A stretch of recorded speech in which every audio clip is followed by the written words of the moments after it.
Frères et sœurs, c'est avec beaucoup de plaisir que nous nous retrouvons ici et je remercie notre sœur Stella pour cette opportunité qu'elle nous donne d'être encore avec vous. Aujourd'hui, nous sommes pratiquement à la fin de l'année. Il nous reste un mois, quelques jours. Et je voudrais que nous parlions d'un thème qui est « Construisons ensemble ». Nous allons lire pour cela Romains 12. Romains chapitre 12, versets 6 à 8. Romains chapitre 12, versets 6 à 8. Si vous avez trouvé, nous allons lire, ou bien quelqu'un veut lire. Un volontaire veut lire le passage pour nous. Romains chapitre 12, versets 6 à 8. Romains chapitre 12, versets 6 à 8. Il dit, puisque nous avons des dons différents, selon la grâce qui nous a été accordée, que celui qui a le don de prophétie les exerce, selon l'analogie de la foi. Que celui qui est appelé au ministère s'attache à son ministère. Que celui qui enseigne s'attache à son enseignement. Verset 8. Et celui qui exhorte à l'exhortation, que celui qui donne le fasse avec la libéralité. Que celui qui préside le fasse avec zèle.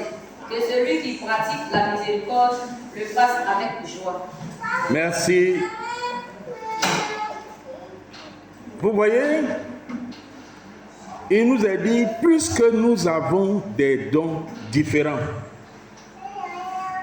c'est-à-dire que nous sommes ensemble ici, nous constituons une équipe dans l'œuvre de Dieu.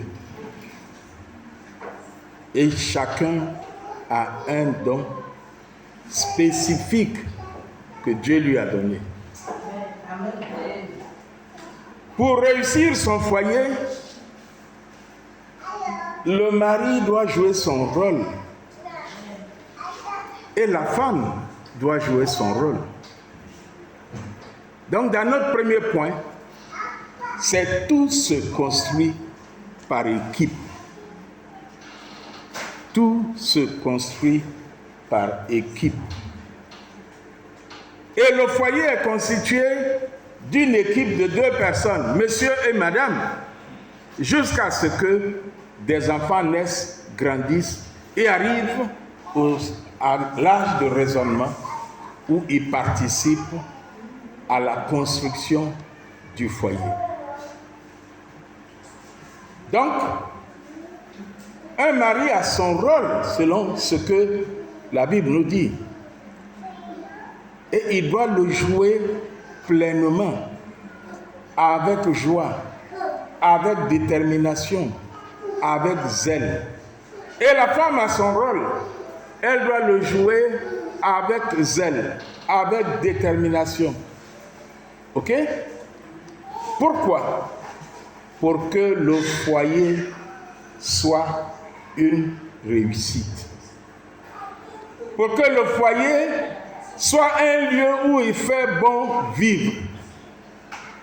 Pour que quand vous aurez des enfants, que vous voyez vos enfants, vous soyez fiers. Oui, mon mari et moi, ou bien ma femme et moi, nous avons fait du bon travail. Une équipe de football, pour qu'elle soit gagnante, ok? Pour qu'elle puisse avoir des victoires, l'attaquant doit jouer son rôle. Le milieu doit jouer son rôle. Le défenseur doit jouer son rôle. Et le gardien doit jouer son rôle. Si le gardien dit, moi aussi, je dois être connu et reconnu, il faut que je laisse ma place dans les poteaux pour aller marquer des buts, parce que toujours, ceux qu'on reconnaît, ce sont les Messi, les Drogba, les Koné, etc., etc. Dites-moi combien de fois on a dit meilleur joueur, un gardien. Mais pour que les Drogba soient connus, c'est parce que le gardien a lancé une balle et les gens du milieu ont transmis la balle aux gens qui sont devant. Et les gens qui sont à l'attaque se sont fait les passes. Et puis on a donné à Drogba et il a mis dans les poteaux adverses. Et on dit, l'équipe a gagné. S'il n'y a pas de milieu, est-ce que Drogba va avoir la balle? S'il n'y a pas de défenseur, mais l'équipe dans laquelle se trouve Drogba va perdre le match parce qu'on va leur marquer beaucoup de buts. Chacun doit jouer son rôle à sa place et avec joie et avec détermination. Si je prends le cas dans une entreprise, dans un lieu de travail, la réussite d'une entreprise est le fruit d'un travail d'équipe, ou dirais-je, d'un travail d'ensemble.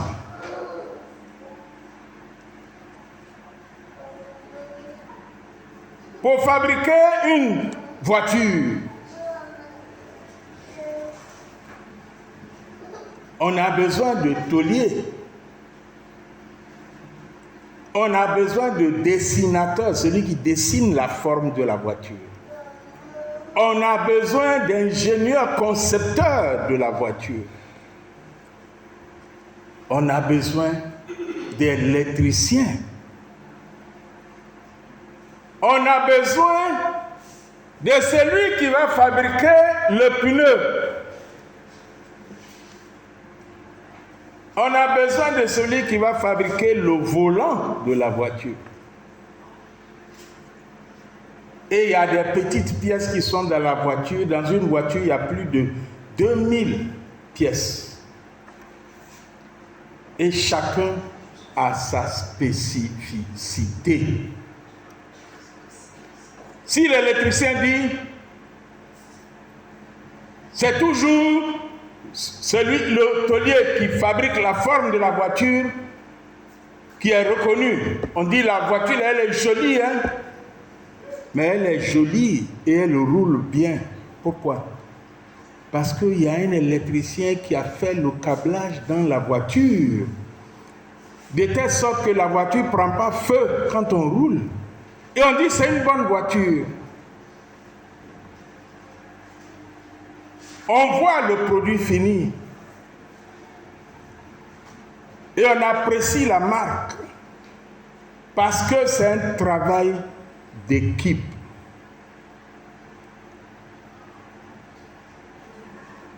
Quand on dit une maison est belle, on ne voit pas le maçon. On regarde celui qui a fait les travaux de finition. Celui qui a imaginé la forme de la maison. On dit, mais la maison est belle. Mais si le maçon avait laissé des trous,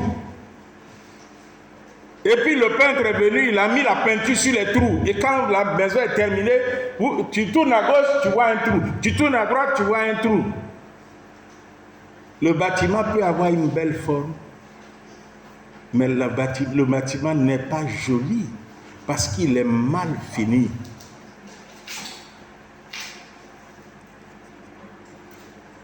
C'est lui qui conçoit le réfrigérateur.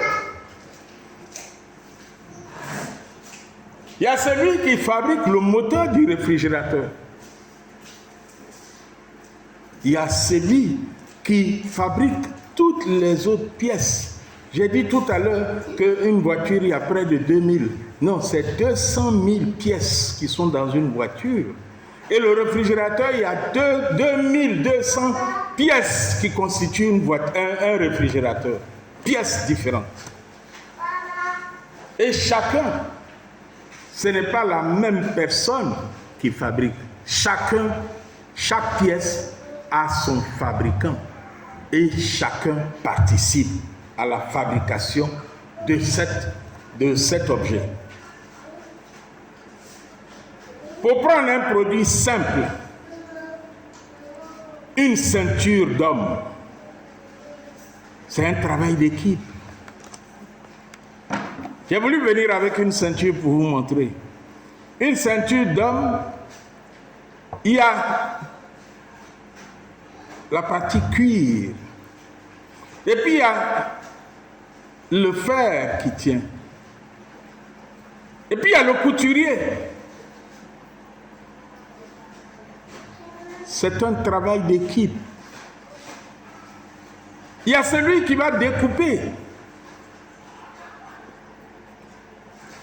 Qui va découper la ceinture à la dimension. Parce que ceinture de petit garçon n'est pas la ceinture d'un grand. Et puis il y a celui qui fait les trous. Et je suis allé dans un atelier de couture dans la semaine. Et j'ai vu les couturiers coudre. Et j'ai vu la machine qui fait la broderie. Et il y a quelqu'un pour s'occuper de ça.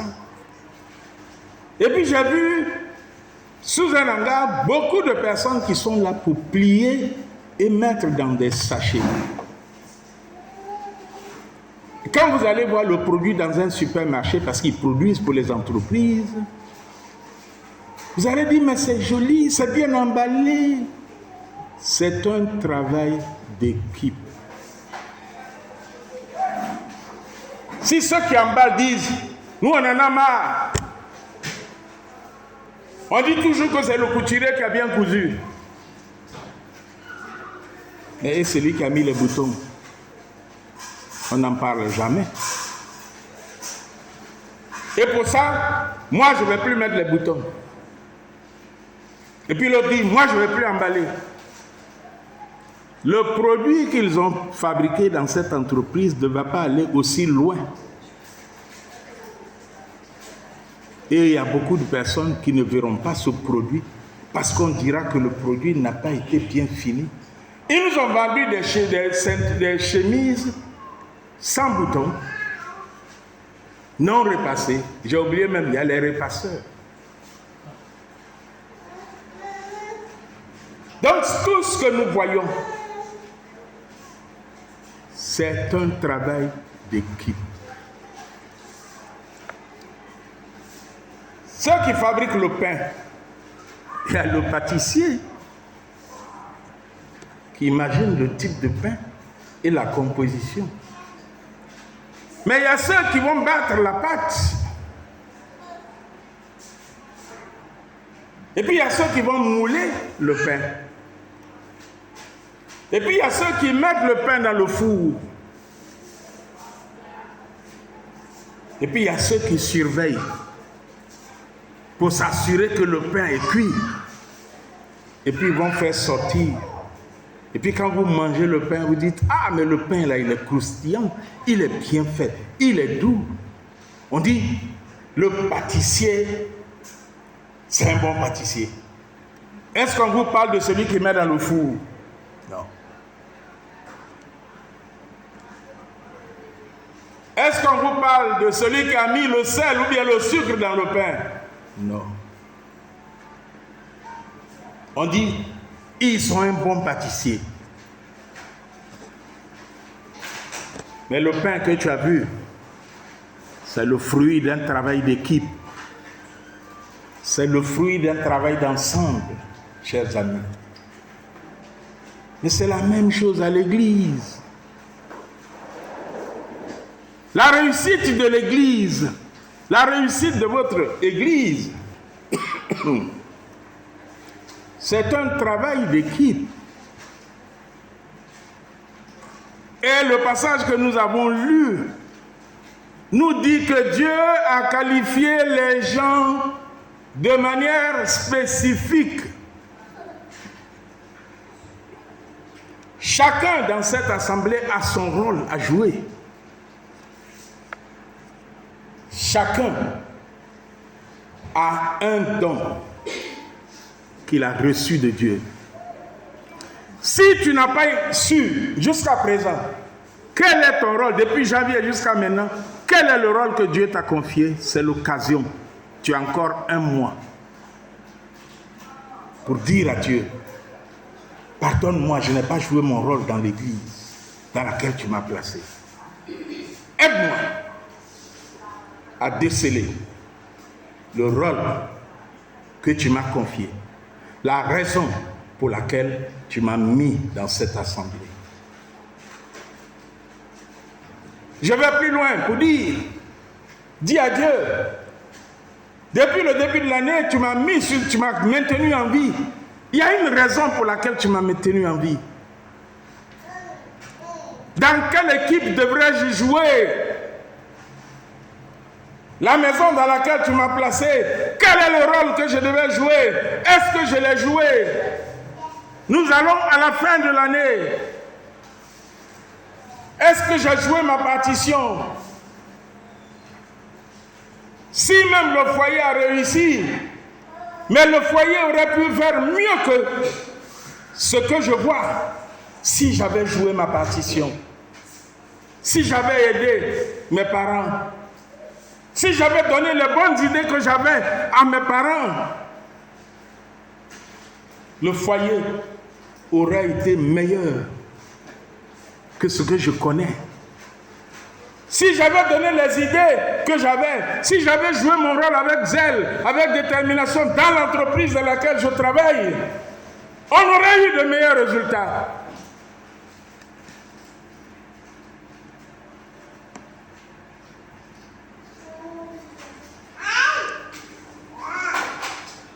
C'est un travail d'ensemble.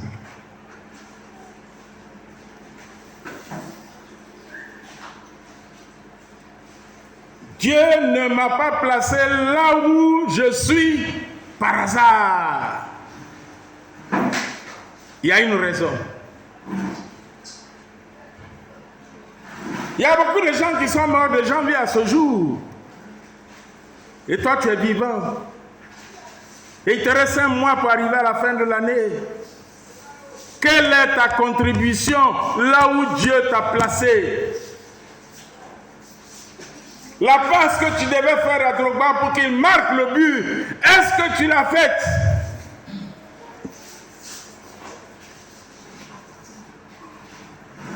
Tu as un mois pour rattraper le tir.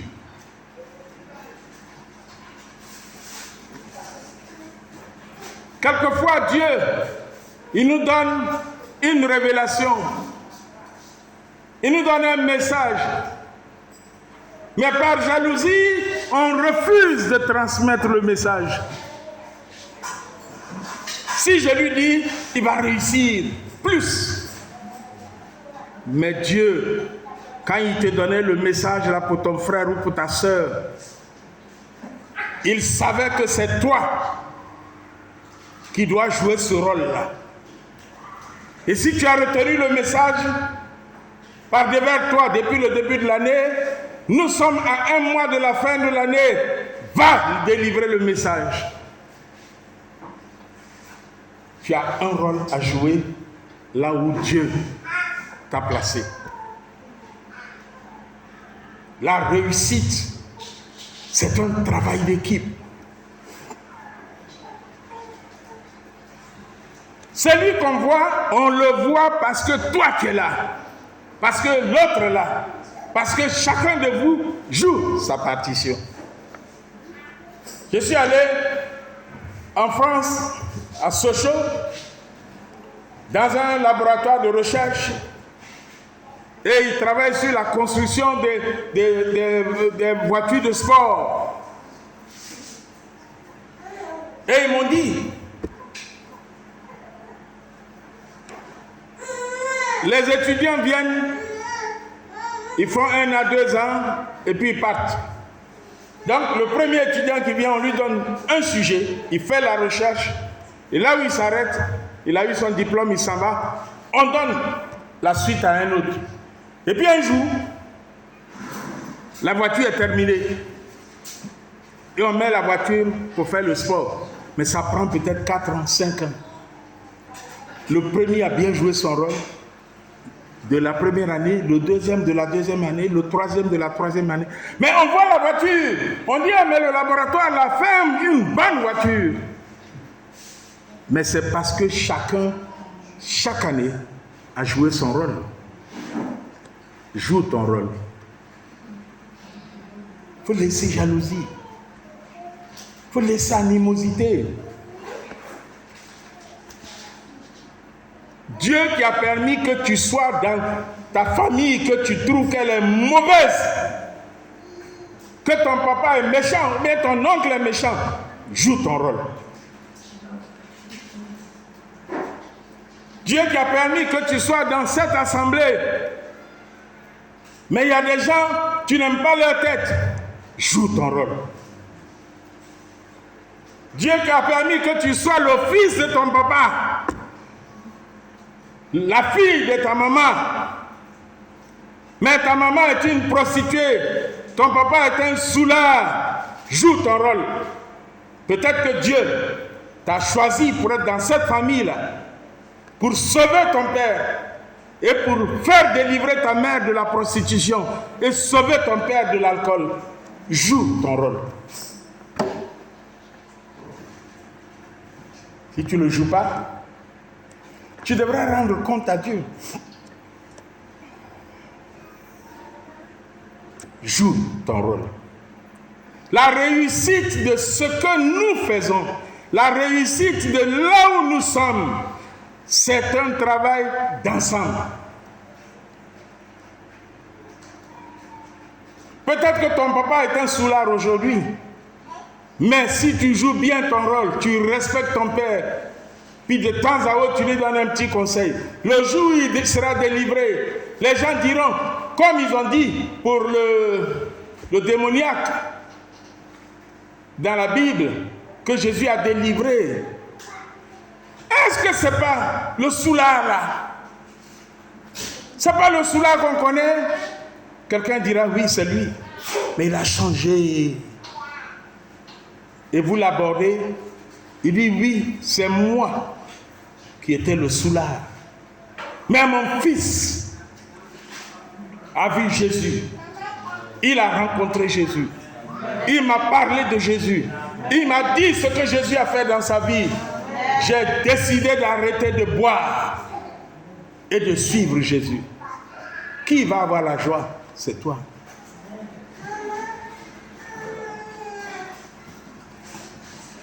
Deuxième point. Pourquoi l'équipe réussit? L'équipe réussit lorsque chacun est à sa place. Lorsque chacun est à sa place. Lorsque chacun reconnaît quelle est sa place. Lorsque chacun joue son rôle. Dans l'équipe de football, si le gardien il laisse les poteaux, il va devant, il dit il faut que moi aussi je marque but. Ils vont aller leur marquer beaucoup de buts pendant que lui il marque un seul but. Ils ne vont pas gagner le match et il ne sera jamais le meilleur joueur.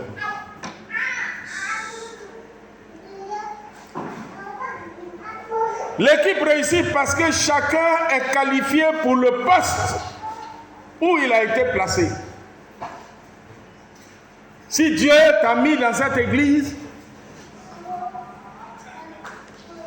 et qu'il t'a donné les moyens pour participer au développement de cette église, ne dis pas parce que les autres là, ils ne donnent pas beaucoup d'argent, donc toi, tu ne vas pas donner beaucoup d'argent, tu es en train de jouer avec ton équipe. Parce que Dieu t'a peut-être amené ici pour que toi, tu sois le donateur de cette église. Donc, tu joues ton rôle, tu ne t'occupes pas des autres, les autres jouent leur rôle. Il y a peut-être quelqu'un dans l'église, il n'a pas d'argent, il ne donne pas. Mais lui, chaque fois qu'il y a une nouvelle personne dans cette église, c'est lui qui l'a fait venir, parce qu'il évangélise. Même si nous sommes tous appelés à évangéliser. Mais toi, tu regardes le fait que ta poche est lourde. Lui, sa poche n'est pas lourde. Il est mal habillé quand il vient à l'église. Et toi, tu es sapé. Et donc, tu te dis, si le pasteur mange bien, c'est parce que je donne l'argent. Ce n'est pas vrai. C'est un travail d'équipe.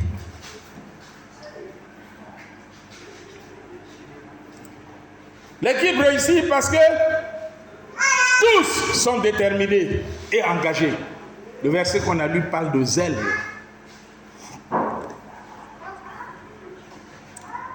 Tous sont déterminés et engagés. Les Américains disent, on va aller sur la Lune. Et tout le monde est gagné à la cause d'aller sur la Lune. On va être les premiers à aller sur la Lune. Et tout le monde s'y met à fond.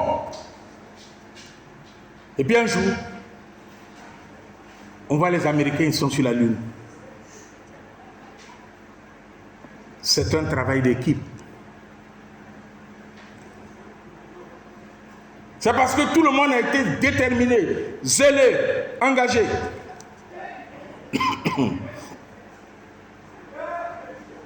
L'équipe réussit parce que chacun respecte le don de l'autre.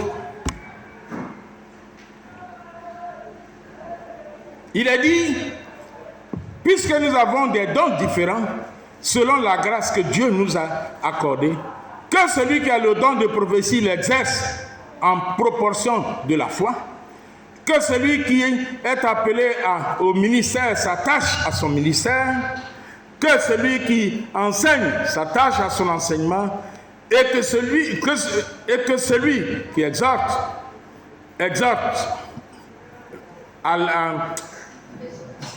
à l'exhortation, que celui qui donne le fasse avec libéralité, que celui qui préside le fasse avec zèle, que celui qui pratique la miséricorde le fasse avec joie. Il y a des gens, le don qu'ils ont reçu, c'est de visiter et encourager les autres, les uns et les autres. Donc si toi tu es celui qui donne l'argent, tu n'es pas plus important que lui. C'est vous tous qui faites que l'équipe, l'église, l'assemblée réussit et a une bonne réputation. Quelqu'un un jour va dire, ah moi je vais dans cette église parce que quand tu vas, on t'accueille bien. On ne t'a pas donné l'argent, mais on t'a bien accueilli. La chose qui m'a marqué quand je me suis converti, c'est l'accueil qui m'a été réservé. Lorsque je suis allé la première fois, les jeunes que j'ai trouvés m'ont très bien accueilli en 1974. Oui, je sais qu'il y en a qui n'étaient pas encore nés. Mais les jeunes qui m'ont accueilli, ils m'ont tellement bien accueilli, comme s'ils me connaissaient il y a longtemps. Ils ne m'ont pas donné de l'argent. Et donc, si tu joues ton rôle, ne te compare pas aux autres. Fais ce que tu as fait. Joue ton rôle. Joue-le pleinement. Joue-le avec zèle, avec détermination. Et respecte le rôle que jouent les autres. Et tu verras que vous serez une équipe gagnante. Une église gagnante.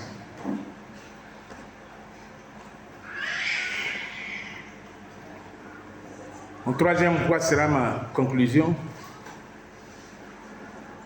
Et cette conclusion sera sous forme de question.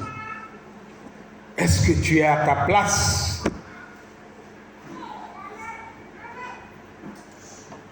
Nous sommes en fin novembre 2023. Est-ce que tu es à ta place? Est-ce que tu joues ton rôle?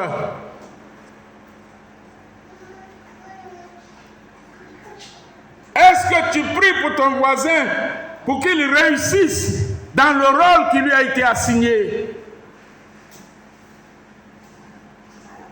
Ou bien tu lui fais la jalousie. Tu dis si je prie beaucoup pour lui, il va réussir. Et c'est lui qu'on va dire toujours, ah il fait bien, il réussit, il est ceci, il est cela. Non, ça ne doit pas exister au milieu de vous.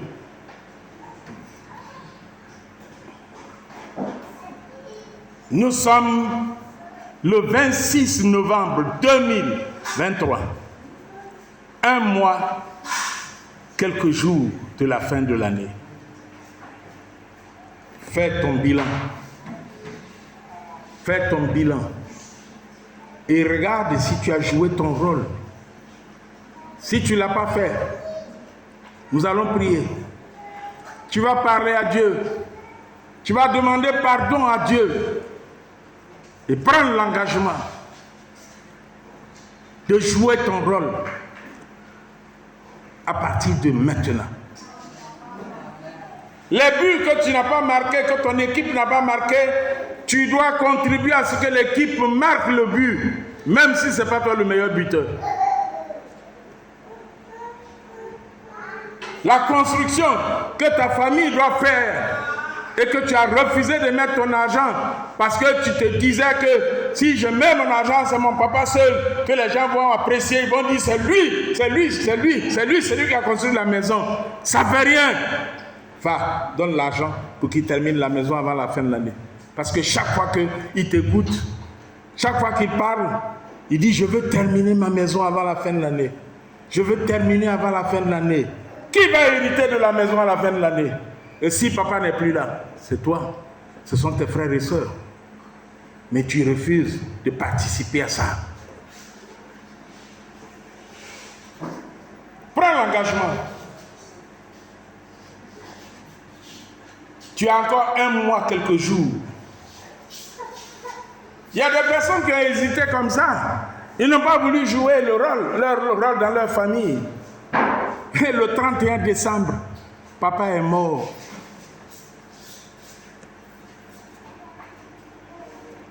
Et c'est là qu'on s'assoit. Et si je savais, vraiment, je ne sais pas ce qui m'a retenu. Oh, vraiment, au moins il aurait pu finir sa maison et il allait dormir dans sa maison, même s'il avait dormi dedans un jour.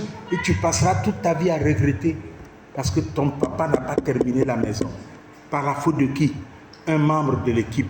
Et ce membre de l'équipe, c'est toi.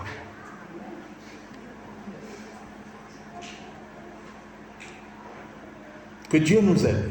Amen. Nous allons prier.